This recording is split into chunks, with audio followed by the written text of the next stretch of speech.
পারমাণবিক অস্ত্রের দাবি রাজনৈতিক চাপ সৃষ্টির কৌশল বলে অভিযোগ প্রেসিডেন্ট জেলেনস্কির।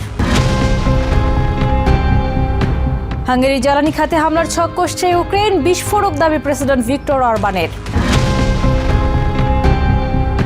পর্যটন কর দ্বিগুণ করল বার্সেলোনা, পর্যটকদের উদ্বেগ।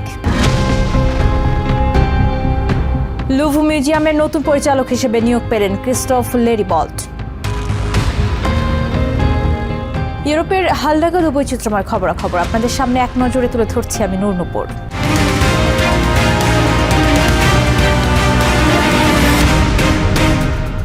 ইউক্রেনের ভূখণ্ডে পারমাণবিক অস্ত্র থাকার বিষয়ে রাশিয়ার দাবিকে রাজনৈতিক চাপ সৃষ্টির কৌশল হিসেবে আখ্যা দিয়েছেন প্রেসিডেন্ট ভলোদিমির জেলেনস্কি। বুধবার কিয়েভে নরওয়ের প্রধানমন্ত্রীর সাথে এক যৌথ সংবাদ সম্মেলনে তিনি বলেন, আসন্ন ত্রিপক্ষীয় আলোচনার আগে সুবিধা পেতেই মস্কো এমন ভিত্তিহীন অভিযোগ তুলছে। জেলেনস্কি স্পষ্ট করেন যে ইউক্রেনে বর্তমানে কোনো পারমাণবিক অস্ত্র নেই। যুদ্ধক্ষেত্রে ব্যর্থ হয়ে রাশিয়া এমন অপপ্রচার চালাচ্ছে বলে তিনি মন্তব্য করেন। একই সাথে তিনি কিয়েভের নিজস্ব প্রযুক্তিতে তৈরি ফ্লামিঙ্গো মিসাইলের সাফল্যের কথা তুলে ধরেন, যা 1400 কিলোমিটার দূরের লক্ষ্যবস্তুতে নিখুঁতভাবে আঘাত হানতে সক্ষম। সাধারণত যখন রাশিয়া যুদ্ধক্ষেত্রে জিততে পারে না, তখনই তারা ইউক্রেনের ভূখণ্ডে পারমাণবিক অস্ত্র খোঁজা শুরু করে। দুর্ভাগ্যবশত ইউক্রেনের কাছে এমন কোনো অস্ত্র নেই। ইউক্রেনে একসময় পারমাণবিক অস্ত্র ছিল, কিন্তু তা কেন এবং কিভাবে আমরা ত্যাগ করেছি আপনারা সবাই জানেন।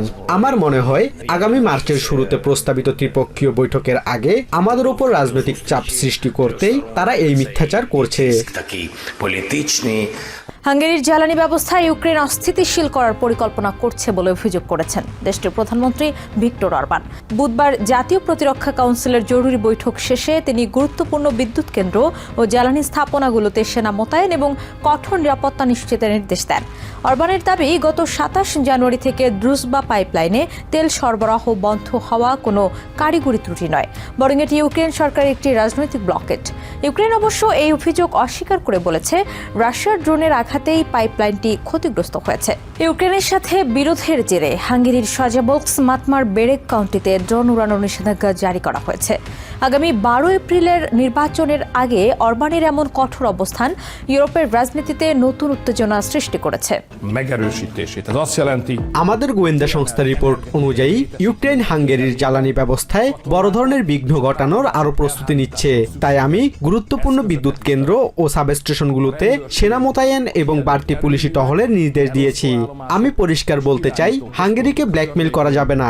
আমাদের জ্বালানি নিরাপত্তা এবং সার্বভৌমত্ব রক্ষায় আমরা সব ধরনের সামরিক ও প্রশাসনিক পদক্ষেপ নিতে প্রস্তুত। অতিরিক্ত পর্যটকদের চাপ সামলাতে এবং স্থানীয়দের আবাসন সংকট দূর করতে কঠোর পদক্ষেপ নিয়েছে স্পেনের পর্যটন নগরী বার্সেলোনা। শহরটিতে পর্যটন কর দ্বিগুণ করার একটি বিল বুধবার পাশ করেছে কাতালান আঞ্চলিক পার্লামেন্ট। এখন থেকে বার্সেলোনায় রাত কাটাতে পর্যটকদের ইউরোপের মধ্যে সর্বোচ্চ কর দিতে হবে। তবে এই বিল নিয়ে দেখা দিয়েছে মিশ্র প্রতিক্রিয়া। স্থানীয়দের কল্যাণে এই করকে কেউ কেউ সমর্থন করলেও অনেকে বাড়াতে চাচ্ছেন না ভ্রমণের বাজেট। সাগর তীরের নান্দনিক শহর বার্সেলোনা, সাগ্রাদা ফ্যামিলিয়ার মতো বিশ্বখ্যাত স্থাপত্য দেখতে প্রতি বছর এখানে ভিড় জমান হাজারো পর্যটক। তবে এই জনপ্রিয়তাই এখন শহরটির জন্য বিস্ফোরা হয়ে দাঁড়িয়েছে। পর্যটকের অতিরিক্ত চাপে স্থানীয়দের জন্য থাকার জায়গা পাওয়া দুষ্কর হয়ে পড়ায় বুধবার এক বড় সিদ্ধান্ত নিয়েছে কাতালান আঞ্চলিক পার্লামেন্ট। আগামী এপ্রিল থেকে হোটেল ভেদে পর্যটন কর 5 ইউরো থেকে বাড়িয়ে সর্বোচ্চ 15 ইউরো করা হয়েছে। পর্যটন সমৃদ্ধি আনে ঠিকই, তবে এটি পাবলিক সার্ভিসের উপর চাপ বাড়ায় এবং আবাসন সংকট তৈরি করে। যারা শহরের সুযোগ সুবিধাগুলো নিবিড়ভাবে ব্যবহার করছেন, তাদের এই খরচ বহন করাটা এখন সময়ের দাবি। আমরা টেকসই ও দায়িত্বশীল পর্যটন নিশ্চিত করতে চাই। পার্লামেন্টে 68 থেকে 63 ভোটে পাশ হওয়া এই নতুন আইনের ফলে 5 তারকা হোটেলে থাকার খরচ রাতারাতি বেড়ে যাবে। তবে এই সিদ্ধান্তের মিশ্র প্রতিক্রিয়া দেখা দিয়েছে পর্যটকদের মাঝে। কেউ কেউ স্থানীয়দের কল্যাণে এই করকে সমর্থন করলেও অনেকে বাড়াতে চাচ্ছেন না ভ্রমণের budget. No, non credo che ritornerò se dovessi. দিনে 15 ইউরো কর দিয়ে আমি আর এখানে আসবো না। এমনিতে যাতায়াত খরচ অনেক বেশি, তার উপর এই বাড়তি চাপ মেনে নেওয়া যায় না। পর্যটকরা তো রেস্টুরেন্ট বা মনুমেন্টে গিয়ে তাদের রাজস্ব বাড়াচ্ছেই। Turisti andando nei locali. সংগ্রহীত করের 25% সরাসরি ব্যয় করা হবে বার্সেলোনার আবাসন সংকট মোকাবিলায়। 2028 সালের মধ্যে পর্যটকদের জন্য স্বল্পমেয়াদী অ্যাপার্টমেন্ট ভাড়া দেওয়া পুরোপুরি নিষিদ্ধ করার পরিকল্পনা রয়েছে শহর কর্তৃপক্ষের। স্থানীয় বাসিন্দাদের দাবি, পর্যটন ব্যবসার কারণে ঘরবাড়ি অস্বাভাবিক বেড়ে যাওয়ায় তারা নিজ শহর ছাড়তে বাধ্য হচ্ছেন। এই বিলের মাধ্যমে আমস্টারডামের পর এখন পর্যটকদের জন্য ব্যয়বহুল শহরের তালিকায় নাম লেখালো বার্সেলোনাও। Basudebnath, TVN 24 news desk. বিশ্ববিখ্যাত লুভ মিউজিয়ামের নতুন প্রধান হিসেবে ক্রিস্টোফ লেরি বল্টের নাম ঘোষণা করেছেন ফ্রেঞ্চ প্রেসিডেন্ট ইমানুয়েল ম্যাক্রো। বর্তমানে প্যালেস অব ভার্সাইয়ের পরিচালক হিসেবে দায়িত্বরত 62 বছর বয়সী এই শিল্প ইতিহাসবিদ বিদায়ী পরিচালক লরেন্স ডেসকার্টসের স্থলাভিষিক্ত হচ্ছেন।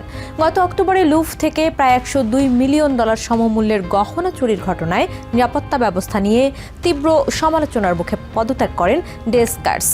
নতুন পরিচালক লেরি বল্টের সামনে এখন বড় চ্যালেঞ্জ হলো মিউজিয়ামের আধুনিকায়ন এবং নিরাপত্তা ব্যবস্থার আমূল পরিবর্তন নিশ্চিত করা। এছাড়া বেতন ও কাজের পরিবেশ নিয়ে কর্মীদের ধর্মঘট এবং টিকিট জালিয়াতির মতো অভ্যন্তরীণ সংকট কাটিয়ে লুভের হারানো গৌরব ফিরিয়ে আনাই হবে তার প্রধান কাজ। এক নজরে ইউরোপের আরও নানা খবর পেতে চোখ রাখুন TVN 24 নিউজ নেটওয়ার্কের ইউটিউব ও ফেসবুক পেজে।